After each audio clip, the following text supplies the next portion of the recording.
السلام عليكم. عملت قبل كده معاكم الستريبس، والمرة دي هنعمله بقى بس بمكون تاني رهيب، تحفة جدا جدا، سهل وبسيط، هيديك اللون والقرمشة وهيخليكي تعمليه احسن من الجاهز 1000 مرة. يلا نبدأ كده على طول. معانا كده صدور فراخ، هنقطعها بالطول زي ما انت شايفة كده. بنخلي الصوابع بتاعتنا ولا هي تخينة ولا هي رفيعة. تمام. يعني ممكن نقسم كده الصدر نصين ونبدأ ان احنا نقطعها بالطول كده. تمام. طبعا ما ننفعش نستخدم في الوصفة دي الوراك، لان الوراك هتتهري مننا. هو احسن حاجة الصدور، ولا بنستخدمها مفرومة، احنا بنستخدمها سليمة زي ما هي كده. تمام كده. هنقطع بقى كل كمية الفراخ ايا كانت الكمية اللي انت بتعمليها، ونركنها على جنب في طبق كده. هنبدأ نحط، انا حطيت حوالي 4 أو 5 كوبايات بالكوباية المعيارية. ده المكون اللي انا بقول لكم عليه. بروست، توابل بروست بنجيبها من عند العطار. تمام. انا بحط على كل معلقة، على كل كوباية معيارية بنحط معلقة كبيرة من توابل البروست. بتحطي بقى الملح بتاعك المظبوط، ومعلقة كده من الفلفل الاسمر، والثوم باودر وبصل باودر وبابريكا. بس كده. بنقلبها بقى كويس زي ما انتوا شايفين كده. توابل البروست هتخلي لك طعم الستريبس ده في حتة تانية، احلى من الجاهز 1000 مرة. في منه بارد وحار، انت بتختاري منه اللي انت عايزاه. تمام. انا عموما مستخدمة في الوصفة ديت البروست، توابل البروست الحار.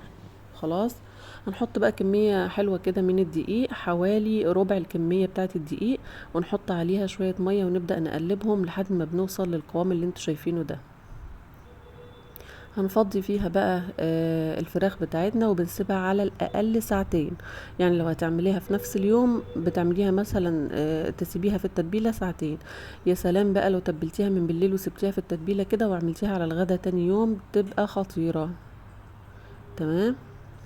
هنغطيها كده بقى ونحطها في التلاجة ساعتين، علشان انا عملتها في نفس اليوم ما بيتهاش بصراحة. تمام كده. هنا خلاص بعد ما كانت طلعت بقى من التلاجة، جبت بقى كمية الدقيق اللي احنا كنا عاملينها، وهنزود عليها معلقتين كده من النشا، وهنقلبها بقى كويس، ونبدأ نشيل من التتبيلة كده ونحط في الدقيق. نديها بس تقليبة كده قبل ما نبدأ نشيل. هنحطها في الدقيق كده ونضغط عليها جامد، ولازم شايفين انتوا الحركة دي ننفضها كده من الدقيق.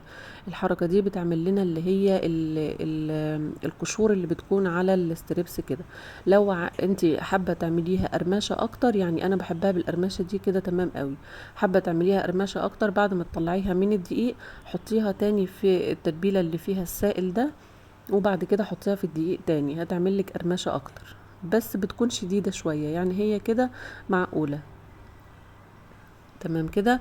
في الوقت ده بقى بكون بسخن الزيت على البوتاجاز علشان ما ناخدش وقت كده في التحمير.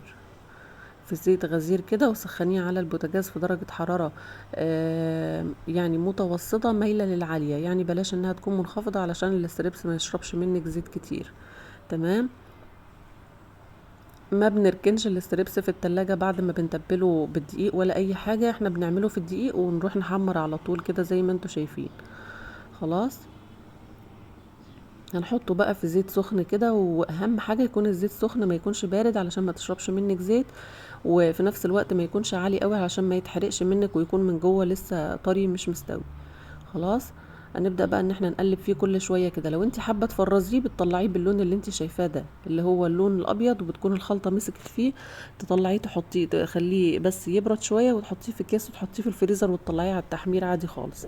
حابة تحمريه بقى، هتزوديه بقى لحد ما ياخد اللون الذهبي اللي انت حباه. تمام كده. طريقته سهلة جدا واحلى من الجاهز، لو جربتيه هتحبيه بجد احلى من الجاهز 1000 مرة. لما نيجي بقى نطلعه من الزيت، مش هنطلعه على مناديل علشان ما يطراش معانا، هنطلعه على مصفى كده يصفي الزيت بتاعه. تمام. وبعد كده هنقدمه في طبق التقديم على طول. هنحط بقى مقلب ورا مقلب لحد ما نخلص. طبعا انا ما كنتش خلصت الكمية كلها، بس ما صبرتش بصراحة، حبيت اوريكم اللون والشكل بتاعه تحفة جدا، والقرمشة. يعني هسمعكم دلوقتي القرمشة بنفسكم عاملة ازاي. شوفوا كده، اسمعوا معايا.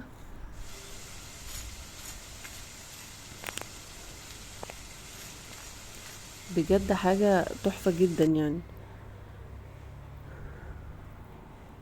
وكمان هفتح لكم واحدة من جوه كده تشوفوا لونها. الفراخ مستوية القشرة بتاعتها شوفوا سايبة منها كده، ما هياش ملزوقة فيها، وفي نفس الوقت متماسكة، ما هياش سايبة منها يعني ان هي تنزل وتسيبها كده. جميل جدا بصراحة، احلى من الجاهز 1000 مرة. لو جربتوها تحبوه جدا جدا ومش هتشتروه تاني من بره خالص. الاستريبس كمان مديله توابل الاستريبس مدياله لون تحفة جدا جدا. شوفوا القشور بتاعته من بره، يعني مش هتفرقوه عن الجاهز خالص خالص، بل بالعكس هيكون احسن كمان من اللي بتشتروه جاهز، لان طبعا مش عارفين الفراخ اللي هي بتكون جاهزة دي مصدرها ايه. لونه خطير، مستوي من جوه، مقرمش، ولو قعد معاكي فترة هيفضل فيه القرمشة برضو، مش هتطرى منك خالص خالص. تحفة جدا. اتمنى بجد ان انتوا تجربوه. لو عجبكم الفيديو ما تنسوش تعملوا لايك وتشتركوا في القناة وتفعلوا زر الجرس على الكل علشان يوصل لكم كل جديد. باي باي.